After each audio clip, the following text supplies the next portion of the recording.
En este video se presentará la información de manera gradual, comenzando por los aspectos básicos de las copias en los cómics hasta llegar a los temas más complicados. Esto se hace pensando en que los visitantes que no tengan un amplio conocimiento del tema puedan asimilar la información de manera gradual. Si usted es una persona que tiene bastante información del asunto, por favor tenga paciencia. A medida que se desarrolle el tema surgirán los argumentos y aspectos que para usted pudieran ser relevantes. Es muy, pero muy probable que acá se presenten hechos que usted desconozca.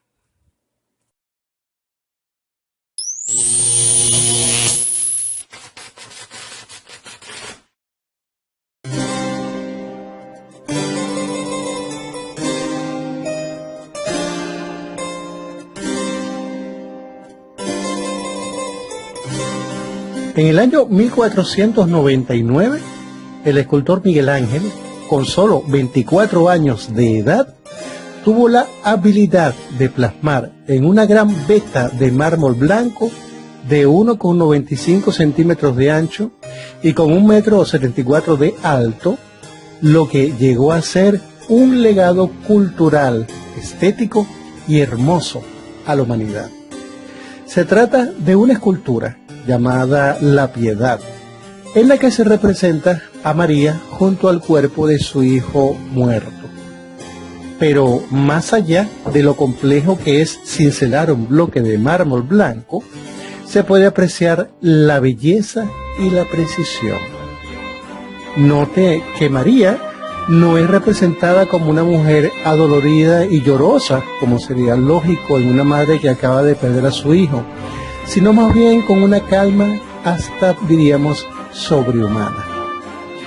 Y es que la forma en que Miguel Ángel ha representado la piedad significa que la armonía, el equilibrio y la belleza se vuelven metáfora de la espiritualidad cristiana consagrada. Esta espiritualidad es interpretada por el escultor desde una lectura filosófica muy propia del Renacimiento, que ve el dominio propio como elemento de razón y como prueba de fe.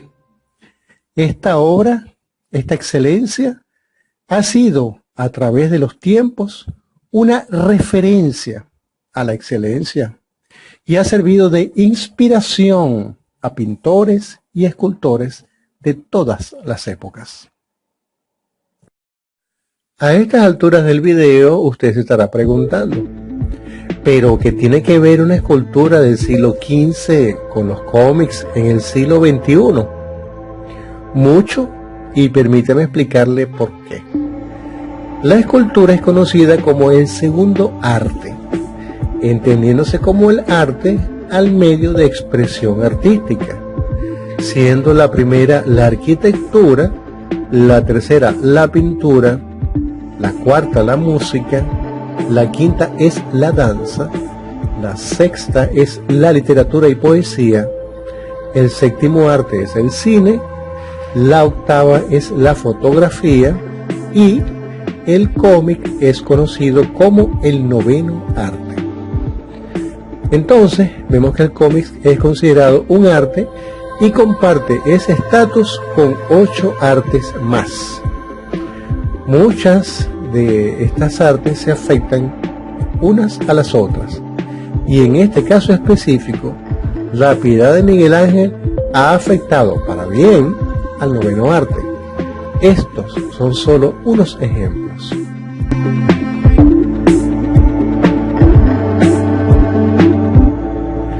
Note que los diversos artistas han copiado parcialmente a esta obra, pues le han colocado a sus rostros expresiones de dolor emocional, en el caso de quienes sostienen el cuerpo. Los artistas han modificado la vestimenta, el entorno en general, pero innegablemente están basados en la obra La Piedad. Es decir, La Piedad les ha sido una obra de inspiración. En el próximo capítulo veremos cómo el séptimo arte ha influido en el noveno arte. Sí, cómo el cine ha influido al mundo de los cómics. Y también veremos cómo distinguir una copia por referencia a una copia por plagio.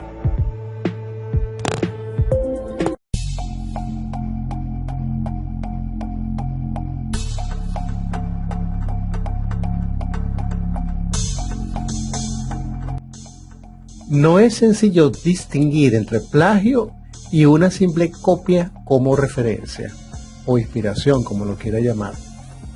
Muchas veces los jueces o abogados deben buscar las opiniones de expertos en el arte en cuestión. Definimos como plagio de la siguiente manera: copiar en lo sustancial obras ajenas, dándolas como propias. A pesar de este concepto tan claro, la real intención es sacar ganancia económica del parecido, dada su relevancia, no necesariamente adueñarse de la obra original. En otros casos, el plagio entonces puede determinarse por copiar un personaje creado en fecha reciente o hacer una copia muy similar, a veces hasta idéntica. Otras veces el plagio no está definido por el parecido, pues aunque el copiador y el copiado pueden ser similares, existen otros elementos que pudieran diferenciarlos completamente. Ejemplo de esto es Frankenstein. Mientras que en la versión de Boris Karloff se nos presenta un monstruo atormentado, confundido y causante de temor, en la otra versión de la familia Monster nos presenta un Frankenstein amable, cortés, cómico y hasta ingenuo en muchas ocasiones.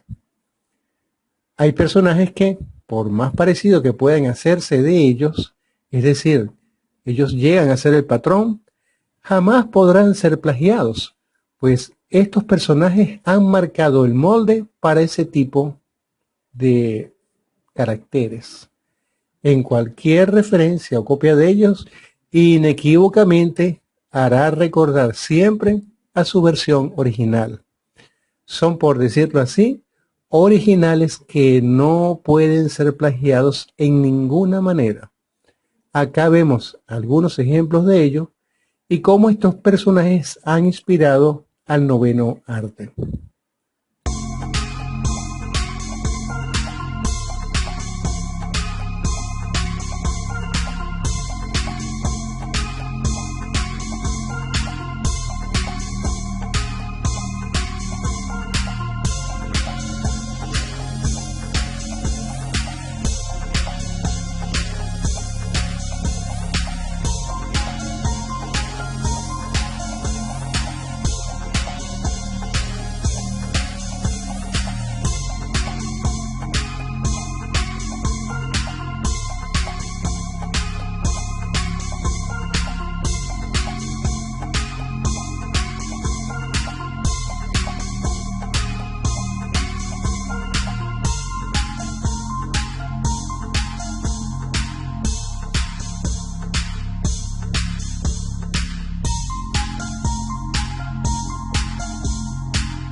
No solo vemos copias entre las diferentes artes, sino que acá vemos ejemplos de cómo entre el mismo noveno arte los cómics pueden tener portadas sospechosamente muy parecidas. Determine usted, ¿son plagio o son referencia? En el próximo capítulo vamos a ver ejemplos de casos de extraña semejanza entre los cómics latinoamericanos. Sí, esos que leímos de niños, los vamos a analizar y a comparar. Muy probablemente algunos de estos ejemplos les va a sorprender.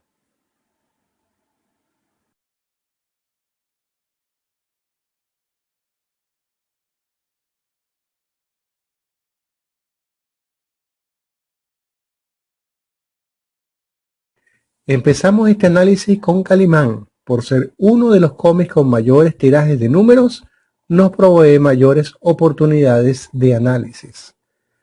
Sabemos ya que Calimán compartió portadas con Galactus, el Dr. Doom y seres que nos recuerdan al guapo Ben de los Cuatro Fantásticos.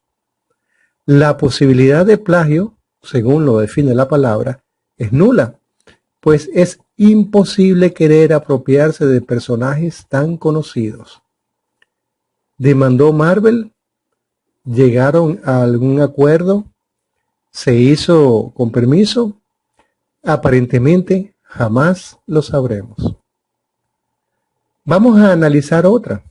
Esta no es tan conocida por los aficionados del cómic. En los números 175 al 212 de la edición mexicana, nos presenta la aventura de Calimán contra los magos del crimen, que son tres seres hábiles y malvados. Son, en primer lugar, el profesor Satanic, quien tiene poderes de hipnotismo, pero también parece un vampiro humano. Acá presento algunas portadas de Calimán, donde este personaje aparece, y las comparo con algunas viñetas del cómic El Heraldo de Plata, el número 3 en particular, donde un ser malvado llamado Mefisto, con poderes para hipnotizar y apariencia a un vampiro o demonio, presentan similitudes a las del profesor Satanic. Los magos del crimen se mostraron al mundo en 1969 y este número del Surfista de Plata es de diciembre de 1968. Evidentemente las viñetas de Calimán son prácticamente copias idénticas a las del Surfista de Plata, pero realmente no sabemos qué tipo de arreglo tuvo la promotora acá con Marvel Comics o si siquiera existió algún arreglo. ¿Hubo demanda? ¿Hubo un permiso previo? Eso jamás lo sabremos. Pero si no existió permiso, consentimiento o arreglo, y a efectos de este análisis, se trataría de un plagio. El otro personaje a analizar es Mr. Averno. Este personaje calvo, atlético, contorsionista y asesino.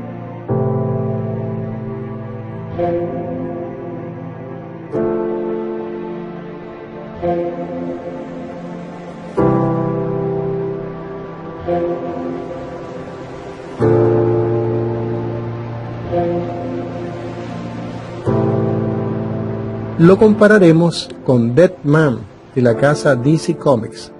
Puede ver sus características y compararlos. ¿Fue inspiración o se estaba plagiando al personaje?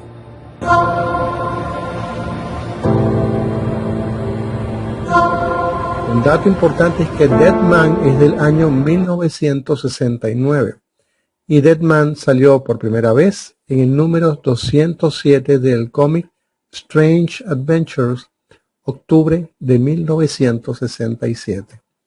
Inspiración o copia. Denos su opinión. Otro aspecto a analizar no serán solo los dibujos, pues las historias de los cómics también se plagian. Vamos a analizar en la aventura Calimán contra el extraño Doctor Muerte, una aventura que abarca desde el número 103 al 124 y que fueron editadas en 1967.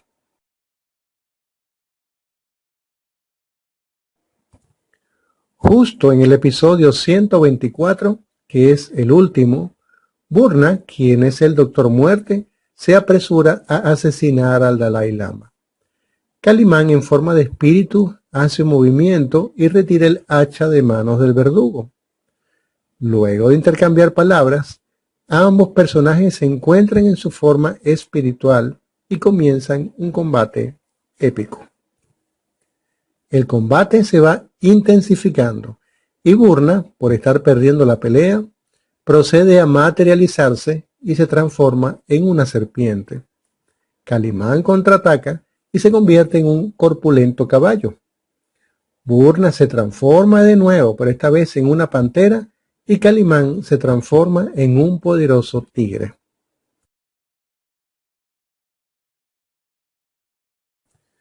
Una vez más, Burna, en su forma de pantera, pierde terreno y se convierte en un gorila y levanta a Calimán. Justo cuando Burna le lanza la roca a Calimán, este se convierte en una paloma y esquiva el ataque. Ahora Burna se transforma en un buitre y al agarrar a Calimán, este se transforma en una poderosa águila. Y prosiguen su combate. Tras otro atentado al Dalai Lama, y aún en forma de águila, Calimán lo salva de ser quemado.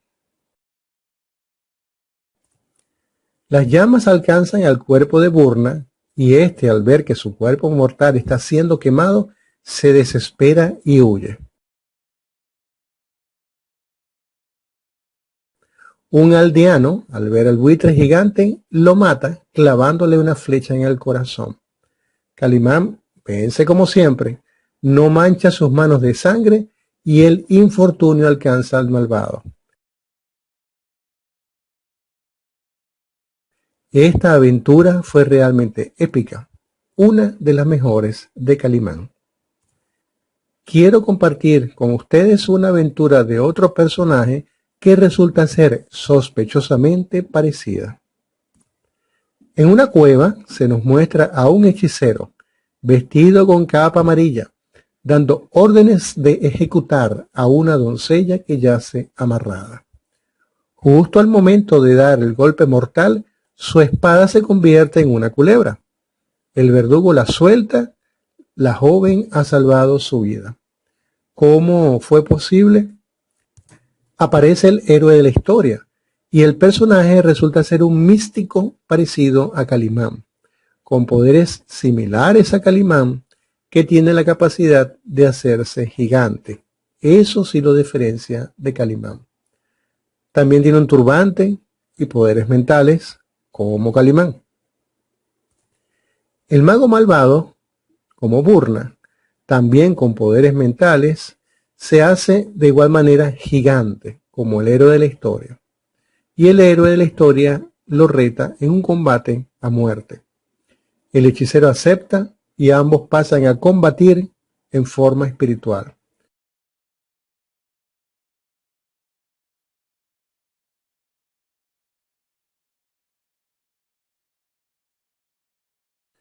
Luego de una fiera batalla mística, el héroe prevalece.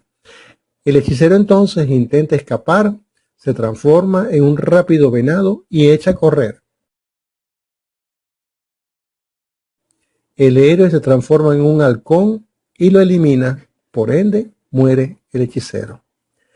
Al leer la historia determinaríamos que esta última es una copia casi idéntica a la de Calimán. salvo por un detalle importante. La historia de Calimán que vimos al principio es del año 1967 y la segunda, la que acabamos de ver, fue escrita y dibujada en 1940. ¿Qué diría usted? ¿Se trata de una copia o de un plagio? Para mí, a menos que haya existido un arreglo previo entre ambas casas editoriales, se trata de un plagio. En el capítulo 4, que ya va en otro video, vamos a analizar en detalle una polémica que ha existido por décadas, la de Calimán y Tamacún. ¿Quién se copió de quién? ¿Quién fue el primero? ¿Qué rasgos comparten uno con el otro?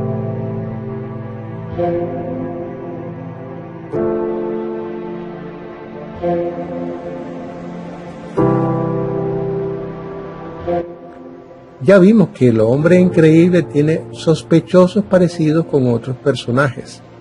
¿Habrá copiado Calimán al Vengador Errante? Hay más interrogantes. ¿Quién fue el personaje que vimos con poderes mentales como Calimán? ¿Fue ese místico el único o hubo otros hombres increíbles a quienes los editores de Calimán se inspiraron o quizás plagiaron? No se pierdan el próximo video. Allí hablaremos de estos temas y de muchísimas cosas más.